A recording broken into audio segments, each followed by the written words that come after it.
Hello and welcome back, everybody. Akamontiel here, and version update is now live, but this is the main thing I'm going to be talking about. So, Nihility had a small little update for some adventurers. Skill shift on these adventurers are now exempt from Curse of Nihility. So, what I'll be doing right now... Oh, wait, I should probably do this real quick. My bad. I completely forgot about that. There we go. There we go. All fixed. You can see my bottom bar. That was the main reason. So what I'm going to do is that I'm going to go through every single one of these units and literally say whether or not they actually got buffed or not.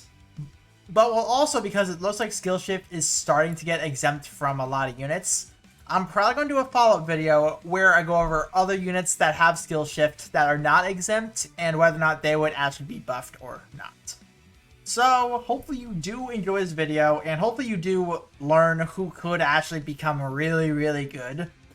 Because oh boy, I was taking a look at this before. Some actually did get kind of good, so definitely keep some of these people in mind. So as always, links are in the description. Feel free to check them out. And also subscribe for more content as well. So these are all in order, so let's just start in order. So, Marth. We all know Marth from back in the day where he was just dumb good. So, honestly with the Nihility, and even just with time, he fell off.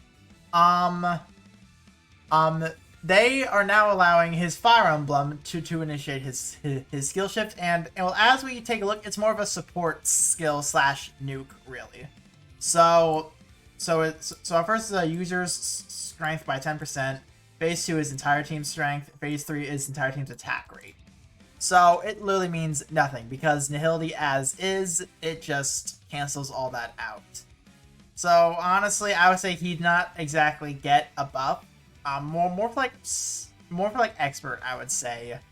And which, by the way, you have to be careful with that as is. You need to time everything correctly.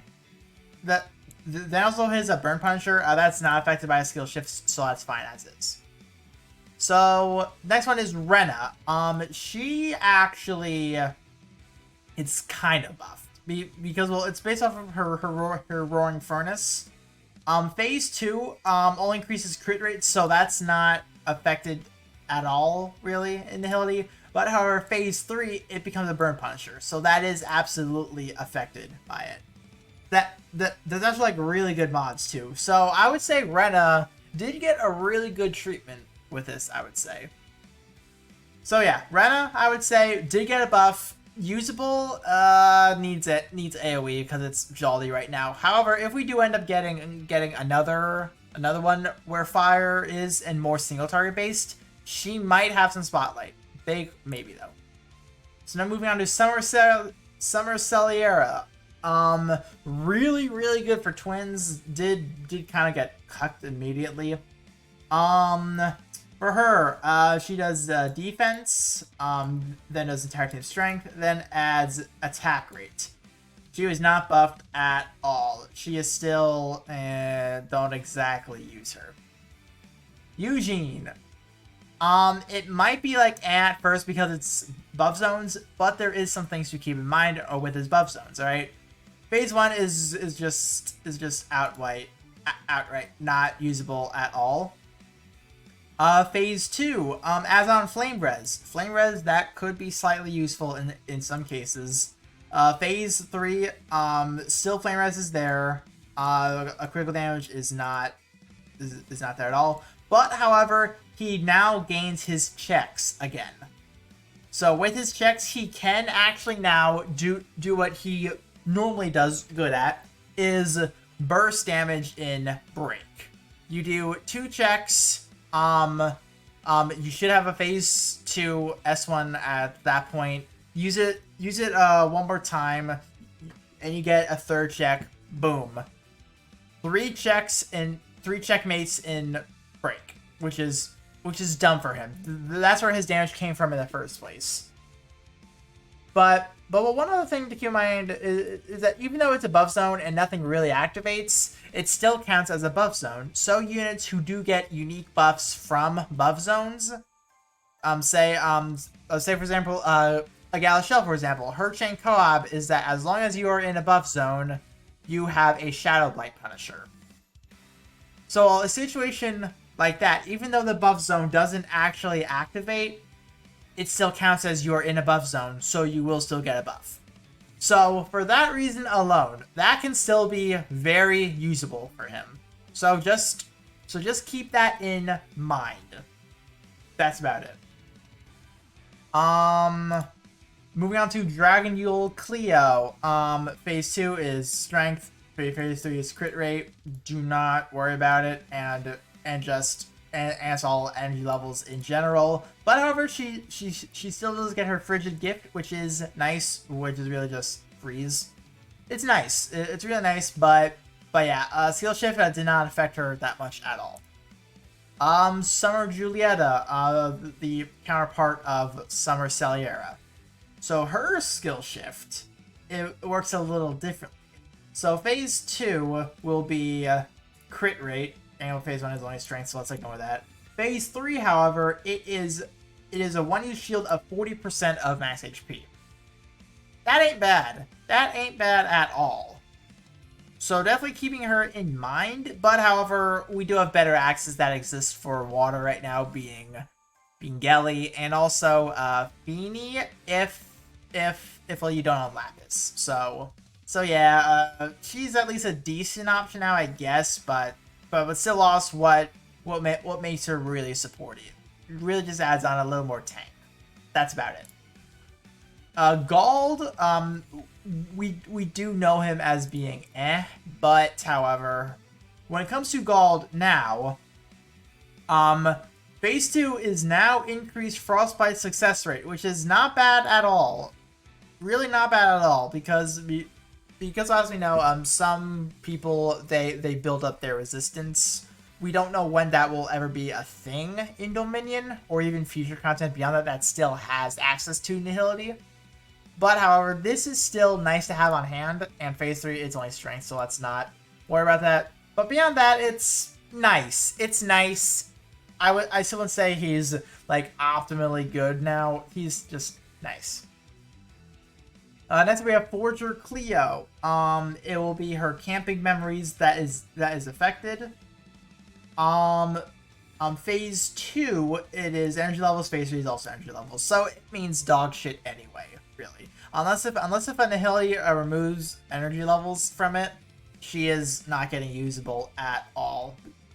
So yeah, that's all that's really affected by her, and it means nothing for her. Hipple, the double buff. I want to say king, but I don't want to assume genders here. King thing, sure. So, as we know, his S1, that is his defense buff. Skill shift adds on flame res, while phase 3 adds on energy levels. So, honestly, not that worth at all. Double buff is still immensely dead, so yeah, not that worth bringing him at all. Moving on to Victor, actually.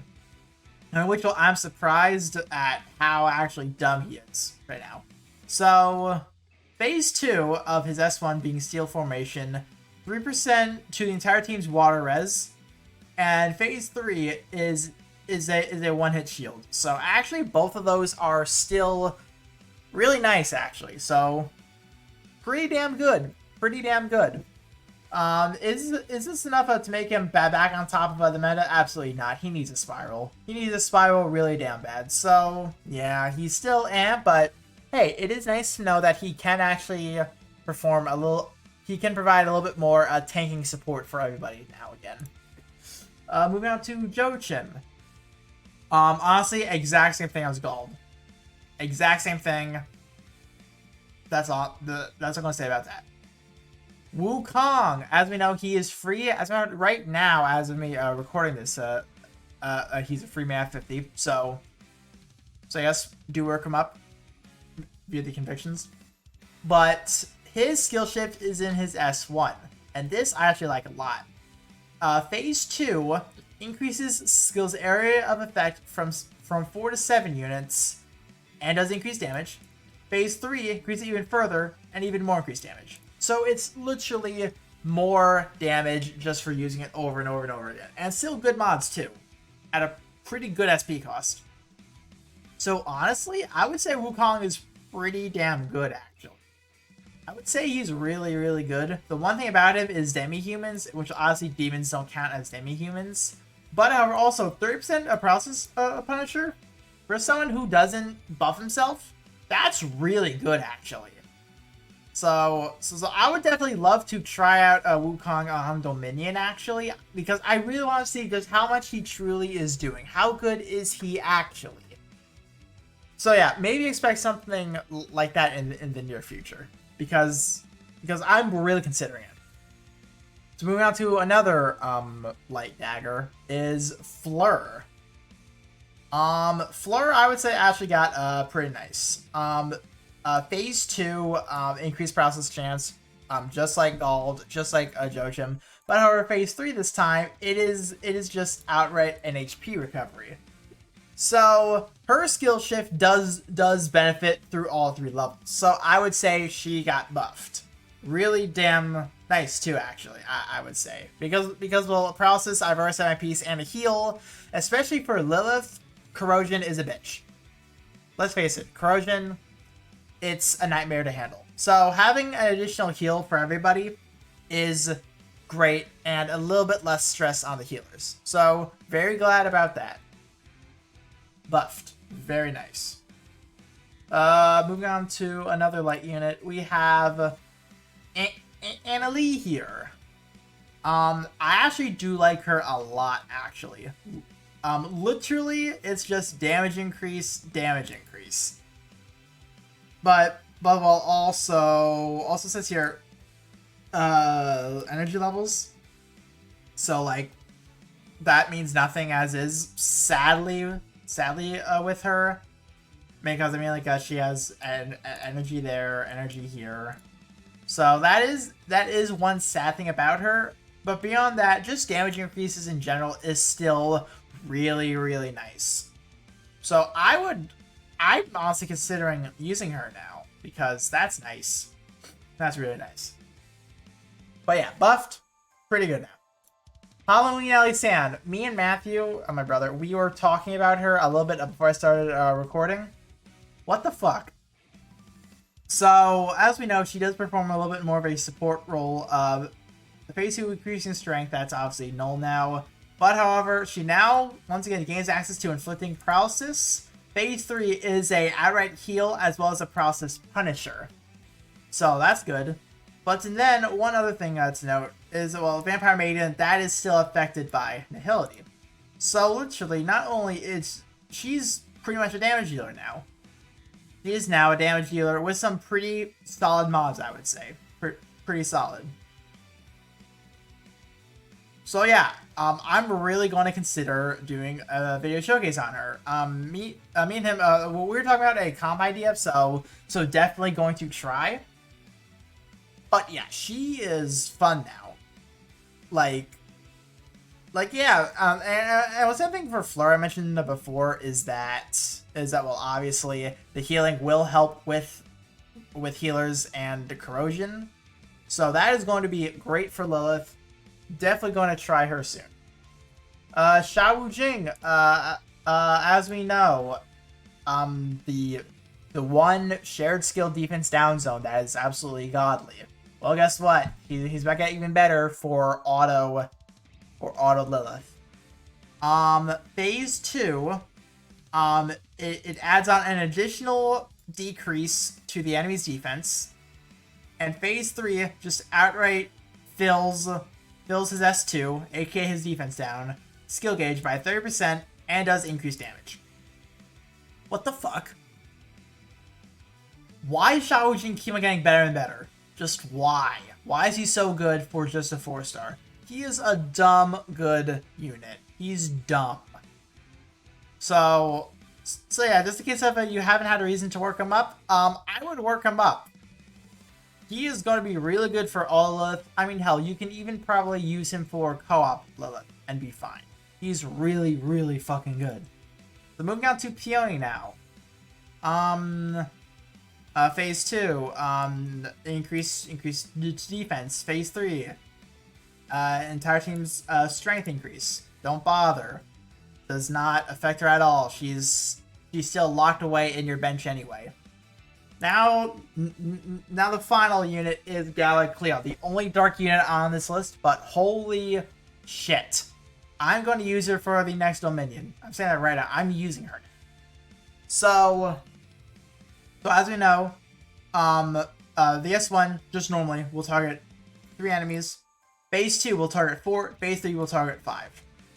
Literally just increasing damage. That is great. That's great as is. Now then, when it comes to the S2, Phase 2 will add on a 5% decrease to the enemy's strength, which is great. But also, Phase 3 is a small burst heal with a small HP regen. So, yeah. Literally everything in her kit ignores Nihility except for the buff zone. That is the one thing that's actually hit. But even beyond that, like I've mentioned before, units that, as long as they're in the buff zone, activate something that is ignored from the Nihility, that is still a reason to have a buff zone. So it will most definitely have its uses, and also because Galacia is dark as is, this affects her and therefore the entire team directly. So yeah, she's going to be really, really fucking good. She's back on the map, people. Galacia is back on the fucking map. I'm going to use her. I'm going to use Galacia, probably Galax in there now that I spiraled her a little bit. If I only had Summer Verica, then I'll be absolutely golden for Dominion content. But yes, she's going to be stapled on teams now. So yes, very, very excited for her at the least. But beyond that, of all the people, like, less than half actually got a buff, I would say. So honestly, this was alright. They're probably going to test the waters a little bit. But I will follow this up by another video saying what units should be getting a buff if they truly are lessening skill shift, and who will be buffed from it, who will be worth keeping an eye on. So do look for that, and that is going to be it for this video. Hopefully you guys are excited, because oh boy, Nihility is slowly losing its grip. I'm just gonna say that. sure, let's go with that. Nihility is slowly losing its grip on some units, so some more units are coming out of the woodworks. Really excited for it. And until next time, I'll see you all later. Bye bye.